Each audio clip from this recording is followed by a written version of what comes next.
Next question. In the figure shown, the ratio between energy stored in 5 microfarad capacitor to the 4 microfarad capacitor in steady state is. ये दिया हुआ है, ये सारे options हैं. तो देना है सर्किट ये है. This is the 4 microfarad capacitor and this is the 5 microfarad capacitor.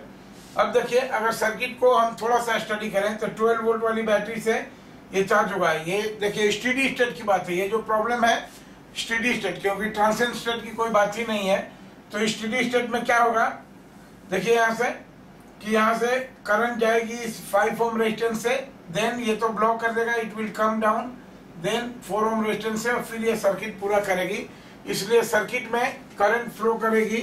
और सपोज ये सर्किट में यहाँ से आई करंट फ्लो करती है, तो ये आई करंट इधर जाएगी, अगेन इस लूप में आएगी, और फिर यहाँ से ऐसे जाएगी, और फाइनली इधर से निकल के चली जाएगी.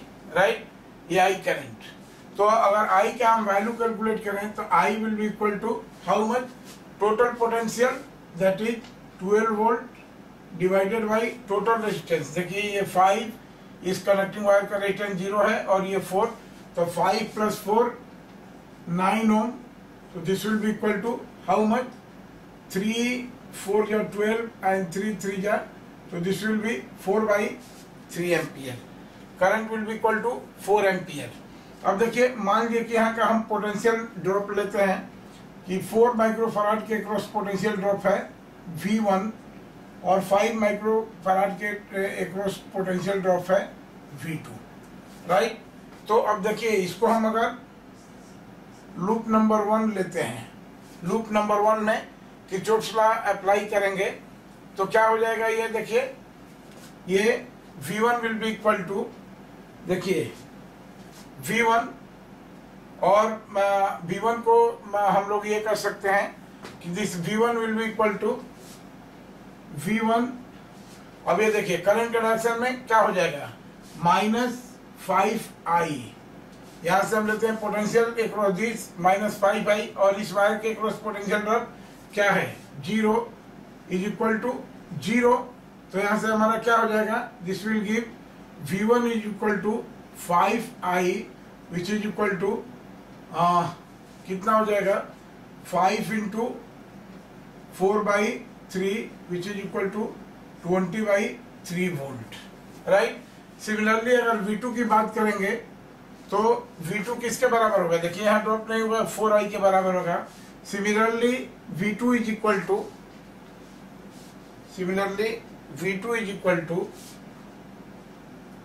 4I, and this is 4 × 4/3, so this is 16/3.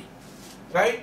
अब हमको कैलकुलेट करना है, अगर मान लीजिए कि इस कैपेसिटर में एनर्जी स्टोर्ड U1 है और इस कैपेसिटर में एनर्जी स्टोर्ड U2 है, तो हमको क्या कैलकुलेट करना है, U2/U1.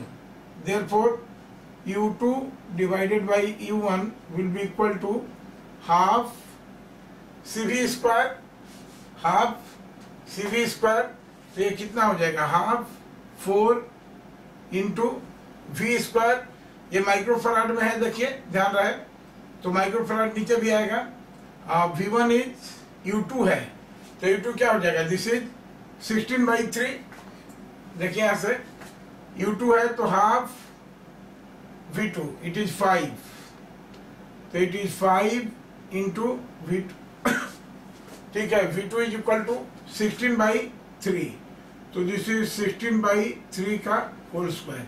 Half CV square divided by it is half, और U1 में क्या होगा, C1 इज 4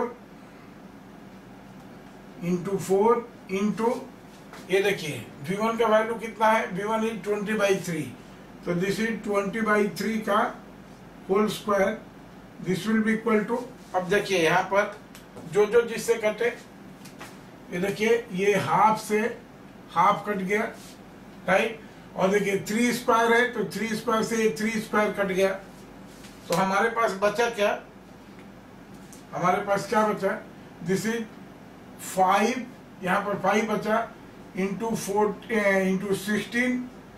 16 डिवाइडेड बाई 4 × क्या हो जाएगा 20 इंटू 20, राइट।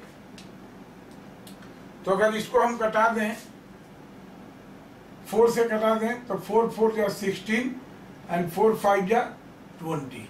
तो देखिए अब यहाँ पर क्या हो जाएगा, इस 4 से ये 4 कट जाएगा और इस 5 से ये 5 कट जाएगा, राइट। तो हमारे पास क्या बचा, और अगेन ये 4 से कटेगा तो 4 4 जा 16 और 4 5 जा 20। तो ये कितना हुआ, this is 4/5, this is 4/5 which is equal to 0.8। तो the correct option is option C. देखिए यहाँ पर दिया हुआ है। Okay, thank you.